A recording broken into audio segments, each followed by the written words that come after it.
সোনামা, আমি তোমার কাছে আবার চলে এসেছি। জয় আনন্দময়ী বড় সোনা মায়ের জয়। দেখতে পাচ্ছ বড় সোনা মাকে সুন্দর করে সাজিয়ে নিয়েছি। আর মাকে দেখছো কি মালা পরিয়েছি আজকে, আছে গাঁদার মালাই পরিয়েছি, 2 রকম গাঁদা।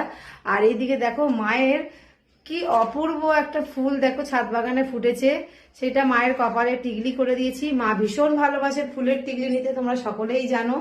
আর এইদিকে দেখতে পাচ্ছ বাবাকেও সুন্দর করে সাজিয়ে নিয়েছি। জয় মা তারা, জয় গুরু বামদেব। দেখতে পাচ্ছ সুন্দর করে ফুল দিয়ে সাজিয়ে নিয়েছি। খুব কম জবা ফুল দেয় গো, এখন জবা ফুলই আসে না বললেই চলে। তো চলো অল্প কিছু জবা ফুল পেয়েছি, এই যে মায়ের চরণে দিয়েছি।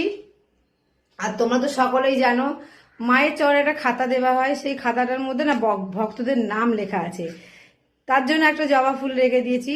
আর এদিকে দেখো একদম সুন্দর করে দেখো একটা একটা করেই ফুল দিয়েছি।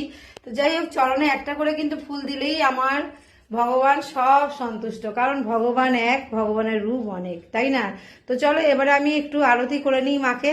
সাজুগুজো তো করে দিয়েছি, ভোগও দিয়ে দিয়েছি। দেখছো আজকে বলেছি নকুনদানা দিয়ে ভোগ দিলাম।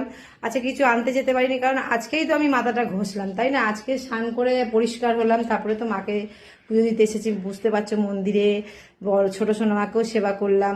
চলো এইবারে মাকে আমি আরতি করে নিই।